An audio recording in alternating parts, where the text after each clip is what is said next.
¿Bolivia debe seguir exportando hidrocarburos y energía? ¿Puede Bolivia sustituir los hidrocarburos? ¿Cuánto costará sustituir hidrocarburos por energías renovables? Agua y energía. Plan para sustituir hidrocarburos. Es una respuesta desde la ingeniería a un problema de dimensiones mayores que la humanidad deberá resolver durante el siglo XXI. Aplicación a Bolivia.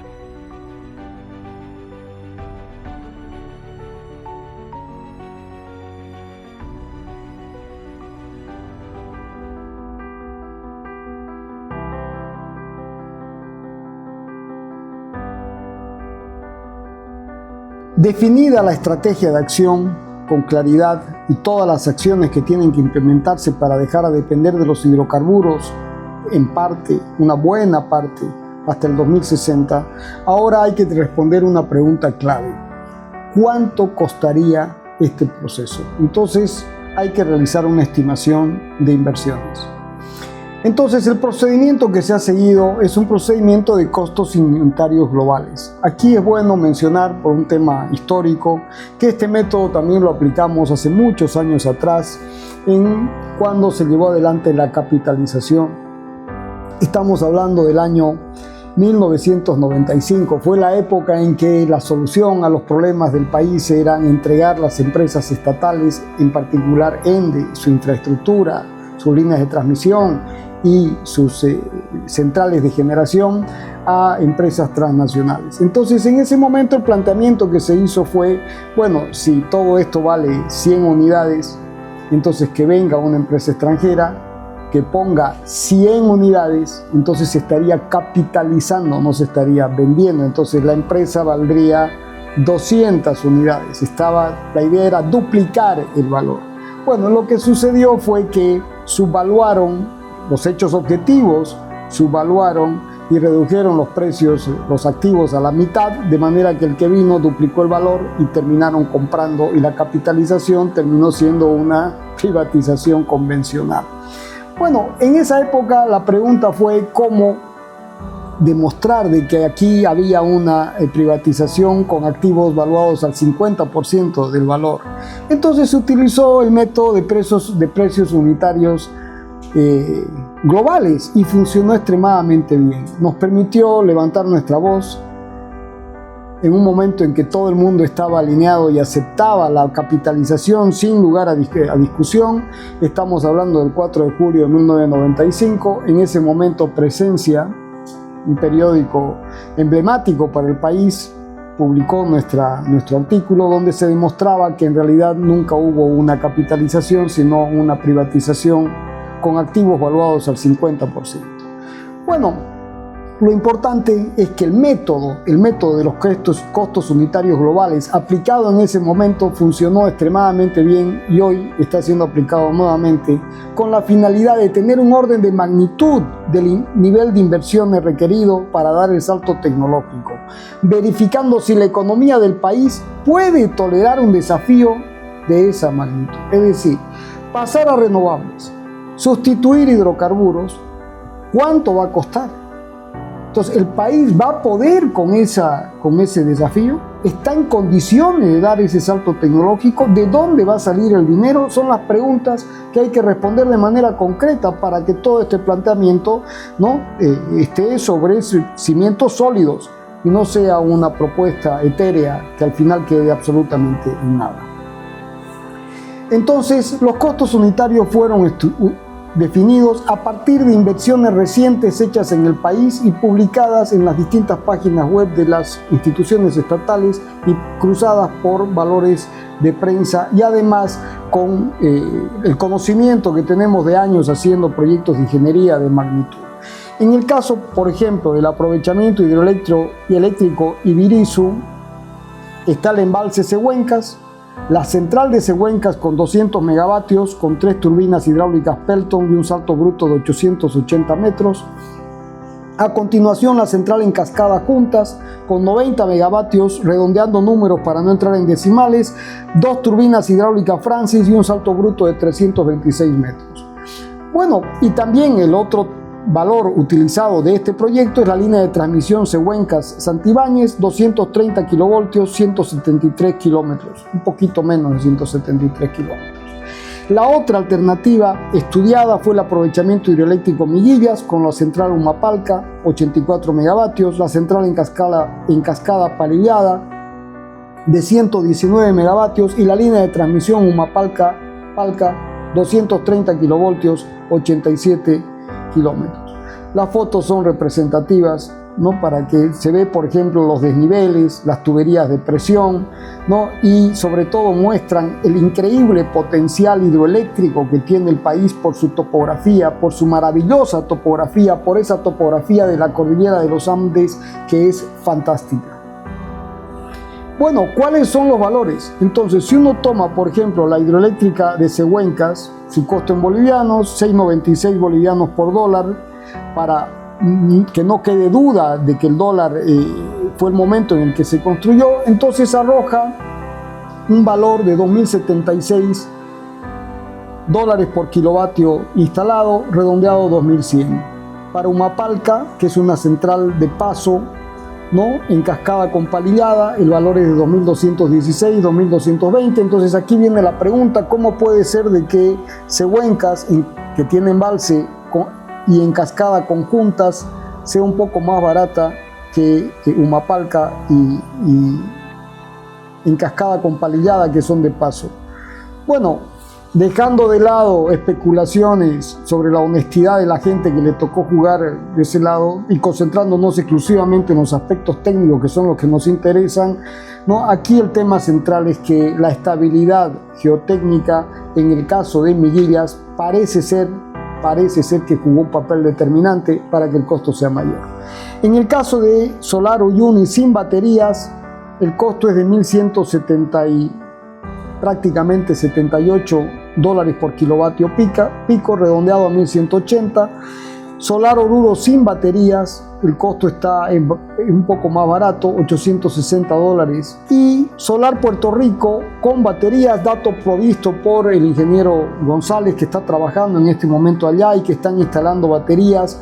Y aquí juega para poder definir el precio unitario, el número de horas de almacenamiento, 4 horas, y la duración de las baterías, 10 años. El costo sube a 3.744, 3.750 dólares por kilovatio pico. Entonces, en la central eólica de Colpana, también considerando los costos de referencia, el valor es de 2.670 por kilovatio. En la eólica de Guarnes, El Dorado, San Julián, el costo es de 1.800 dólares, y para la eólica en Guarnes 12 de 1.350. Entonces la primera pregunta que uno se hace es: ¿por qué Colpana, no, es mucho más cara? Bueno, la explicación que nosotros tenemos es la economía de escala, y porque era la primera central eólica del país y porque estaban experimentando a ver qué era lo que hacían con ese tema. De hecho, ya está claro que desde nuestro punto de vista, los sistemas eólicos, ¿no? De ninguna manera pueden ser competitivos en Bolivia con respecto a los solares. Ahora, con relación a las líneas de transmisión, se han tomado como referencia las líneas de transmisión ya mencionadas de 230 kilovoltios, pero sobre todo la línea de transmisión Carrasco Las Brechas y Carrasco Santibáñez de 500 kilovoltios. Bueno, eso nos lleva a plantear costos de referencia unitarios que son valores, cotas superiores de referencia, para tener órdenes de magnitud que permitan establecer cuál sería el monto de inversiones a llevar adelante para dejar los hidrocarburos según el planteamiento realizado. Bueno, en el caso de las hidroeléctricas con embalse se plantea 2.500 dólares por kilovatio, las hidroeléctricas de paso 2.250, en las hidroeléctricas de acumulación por bombeo también este valor coincide con lo planteado por el BID, 2.500 dólares por kilovatio. Solar sin baterías, 1.000 dólares por kilovatio pico. Solar con baterías, con 4 horas de almacenamiento y 10 años de vida útil, 3.750. Y solar con baterías, con 4 horas y 50 años. Esto es muy importante porque hay que compatibilizar la vida útil de la central hidroeléctrica de acumulación por bombeo, que por lo menos es de 50 años, con los paneles que tienen 25 años y las baterías que tienen 10 años. Bueno, compatibilizando valores, esto sube a $15.750 por kilovatio pico, y lo mismo ahora con la solar, con las hidroeléctricas, con el almacenamiento de 4 horas, 24 horas, y se tienen los valores respectivos de costos unitarios, y la eólica de 1.800. Con respecto a las líneas de transmisión, líneas de 500 kilovoltios, se las ha dividido en complejas y simples. Una compleja por topografía y por vegetación tiene un costo de $850.000 por kilómetro, y una simple, ¿no?, con una topografía plana, sin vegetación, su costo baja a $750.000. Un promedio, $800.000. Bueno, el mismo análisis para 230 de interconexión a la de 500 kilovoltios, el promedio $347.500 por kilómetro. Ahora, en el caso de las centrales hidroeléctricas de acumulación por bombeo, hay que considerar que el costo de la generación solar para cargar la hidroeléctrica de acumulación por bombeo 24 horas por 50 años tiene un costo de $14.500 por kilovatio. 100%. Ahora, ¿qué porcentaje es de inyección directa? El 13%. ¿Y qué porcentaje va para almacenamiento? El 69%. ¿Y qué porcentaje es almacenamiento más inercia? El 17%. Es decir, que ya hay un orden de magnitud muy interesante de costos unitarios para hidroeléctricas de acumulación por bombeo, donde se tienen los valores considerando, ¿no?, distintos niveles de seguridad en el almacenamiento, garantizando la inercia.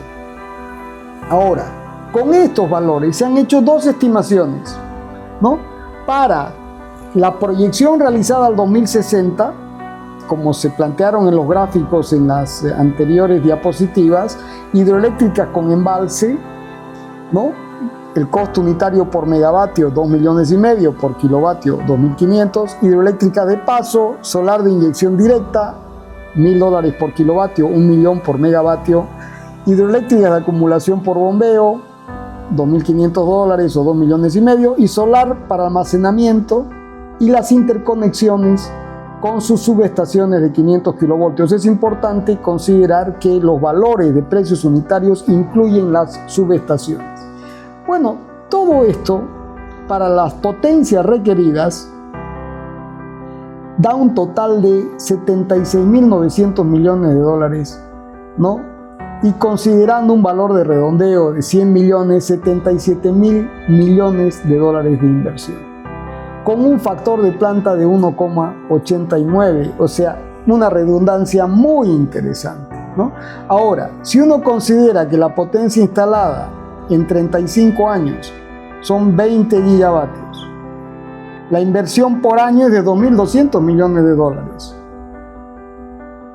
El promedio, incluyendo almacenamiento, inercia, transición a renovables, más líneas de transmisión, dólares por kilovatio, 3.850. Y para redondear, simplemente para redondear, considerando que el Producto Interno Bruto de Bolivia el 2025 puede ser redondeado sin entrar en decimales, redondeado a $50.000 millones, estamos hablando de una inversión del 4,4% del PIB. 2.200 millones por año. Pregunta: ¿cuánto se gastó en el subsidio en los últimos años? Ahora, si se reduce el factor de planta a 1,65, en vez de tener $77.000 millones de inversión, en 35 años esto baja a $70.000 millones. En 35 años, la potencia instalada sería de 17.500, 2.000 millones por año, $4.000 por kilovatio, nuevamente un PIB de $50.000 millones, el 4% del PIB. Es decir, que abandonar los hidrocarburos en el país o reducir la dependencia de los hidrocarburos aproximadamente al 40%. Hoy tenemos una dependencia total, considerando gasolina, diésel, gas natural y así siguiendo, del 93%. Reducir al 43% requiere una inversión de 70.000 millones de dólares con una redundancia de unos 65. Una inversión que es aproximadamente el orden de magnitud, no estamos hablando de decimales, de 4% del PIB, con una inversión anual de 2.000 millones de dólares. Nuevamente la pregunta de hace unos instantes: ¿cuánto se gastó en el subsidio? ¿Cuánto se quemó en el subsidio en los últimos años? Pudiendo haber hecho un plan de transición a renovables directo, franco, determinante. Pero bueno, nunca es tarde.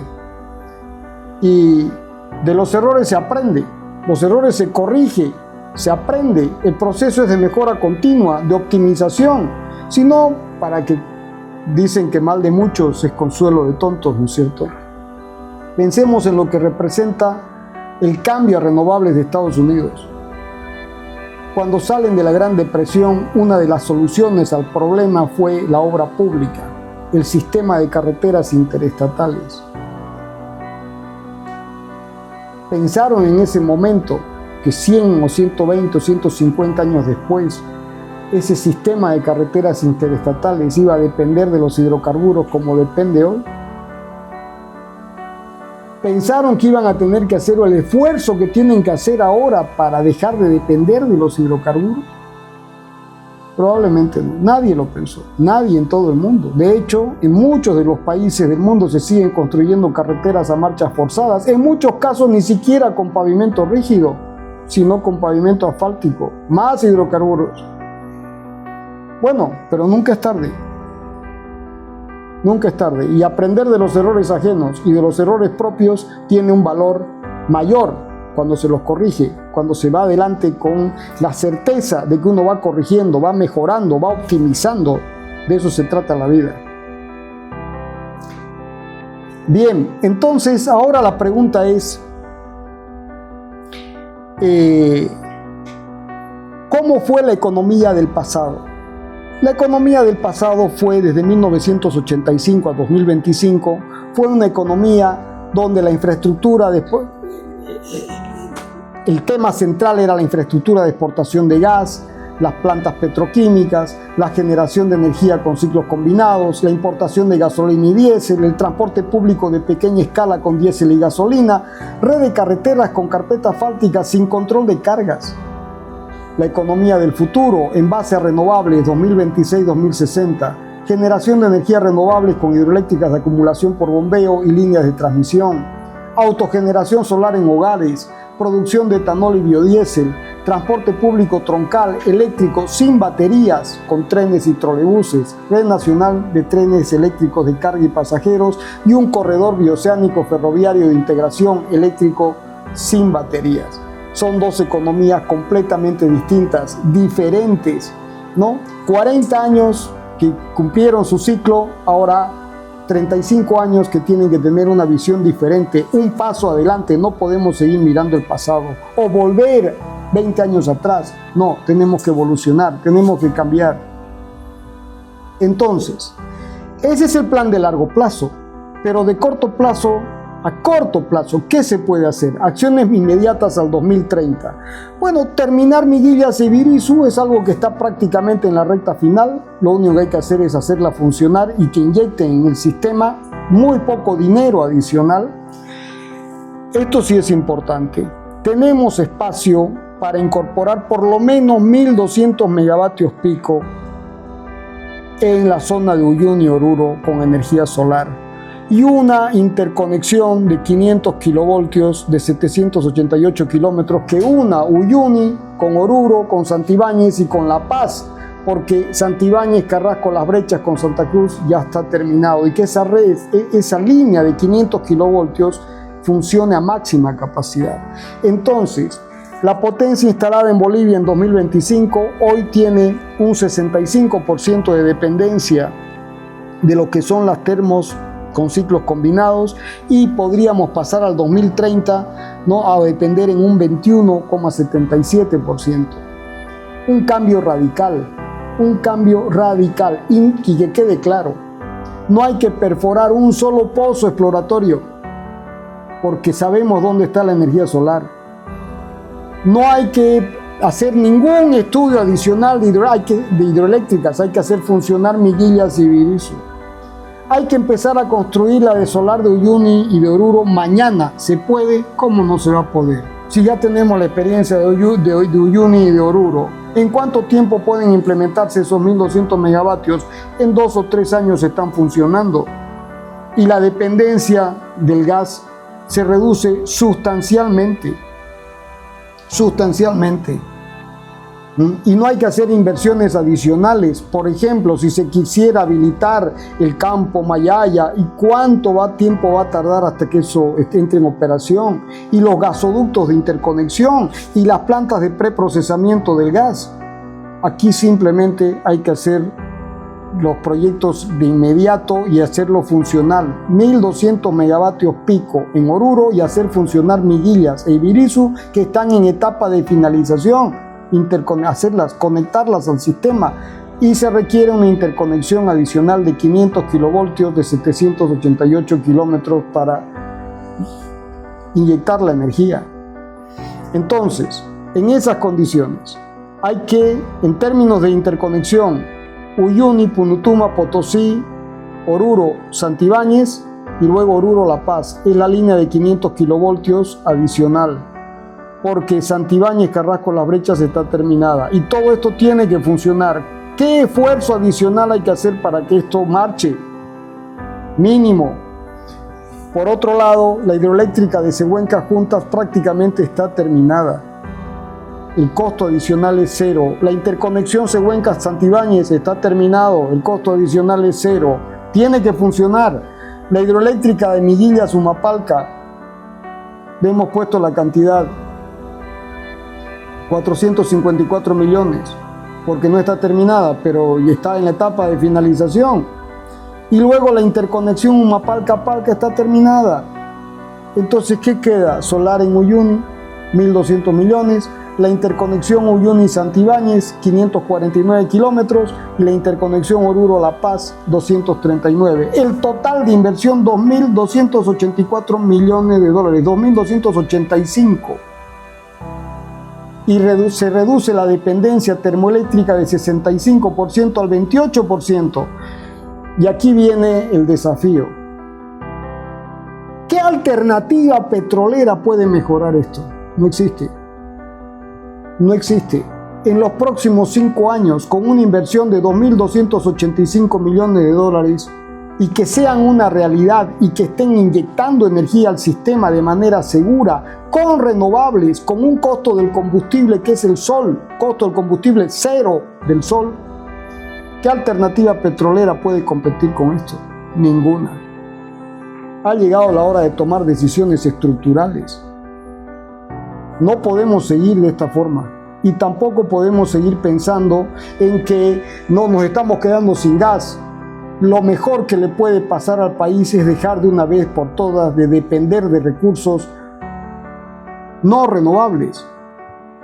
Tanto que se habla de la sostenibilidad, bueno, esta es la forma de lograrlo. Agua y energía.